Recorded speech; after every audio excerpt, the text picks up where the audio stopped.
There's been a lot of talk about who Arsenal may sign for the striker position, but there's never been a real nailed-on number one target.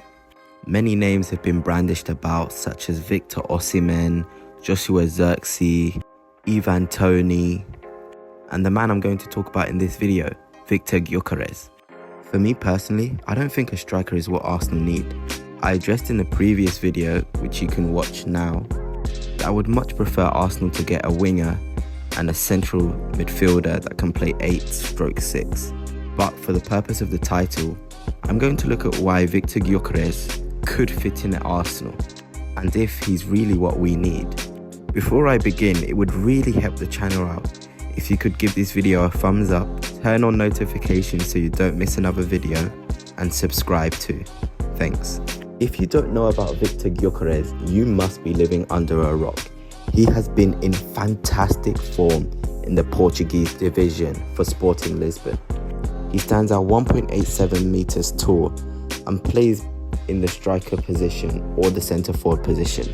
He is also right-footed, but has shown quality on his left foot too. Many reliable sources such as Fabrizio Romano have said that Arsenal have sent scouts to look at Gyokeres.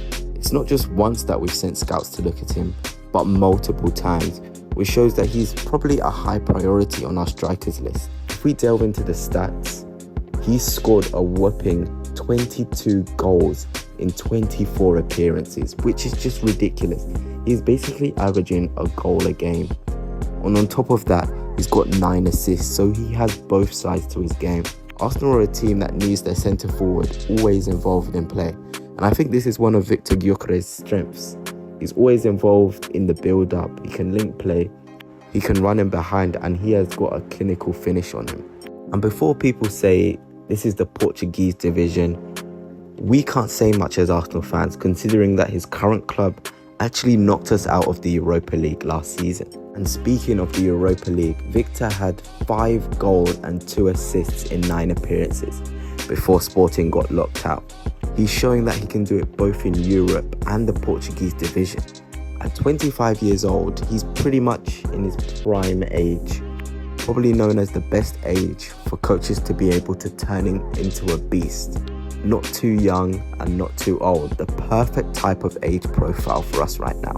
Victor is also a full international for Sweden, and he currently plays in the same side as Alexander Isak. He's already netted 6 times in 20 games, with his most recent goal actually coming against Portugal, where people have been left impressed with his performance. He just has a knack for scoring. No matter which side it is, you can almost expect Victor to be on the score sheet. In terms of his career prior to going to Sporting Lisbon, he played for Coventry in the Championship. And I don't want to be seeing any disrespect to the Championship because it is a top quality league. We've already seen the likes of Jude Bellingham, Amad Diallo is starting now to come up for Manchester United, and many other players thrive upon leaving the Championship. I think it's important when your striker's getting lots of shots off. And for Coventry in the Championship, Victor had the most non-penalty shots at 175. I think this has been a problem with Arsenal strikers. They're not getting into positions where they can get loads of shots off at goal.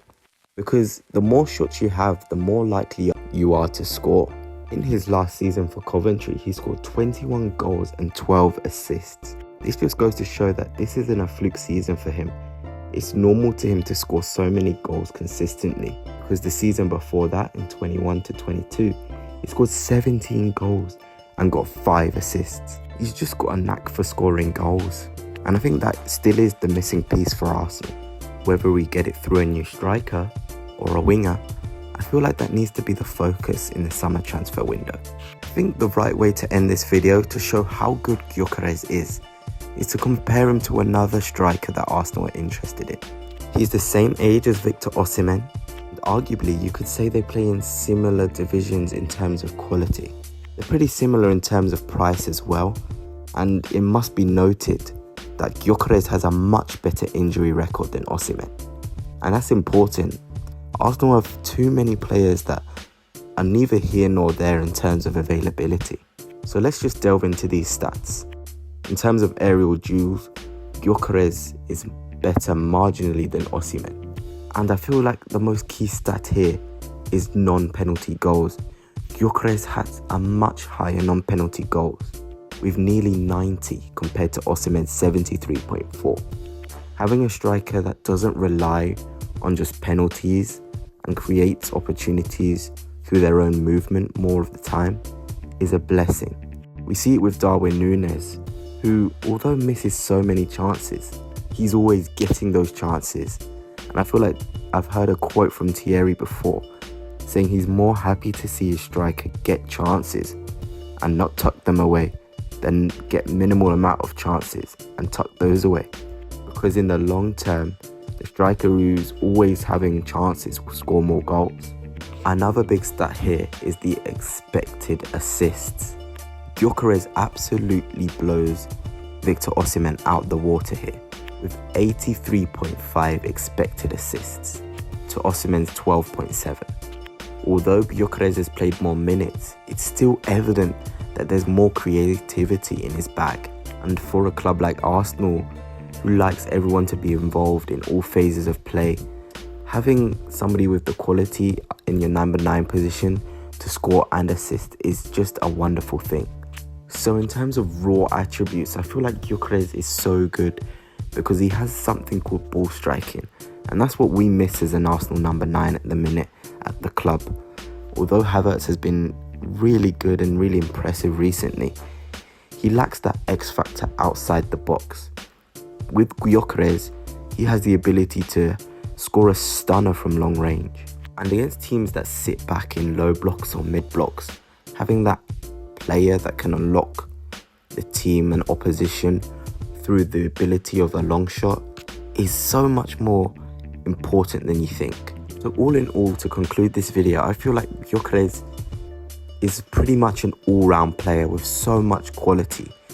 I feel like the price is still steep at around 100 million. I feel like that's still a ridiculous fee to pay for. But with Mikel Arteta's track record, if he does want Gyokeres, I feel like he could work wonders with him. He could be the number 9 we need. But that's it for now, Gunners. Please like, subscribe and turn up notifications so you don't miss another video like this.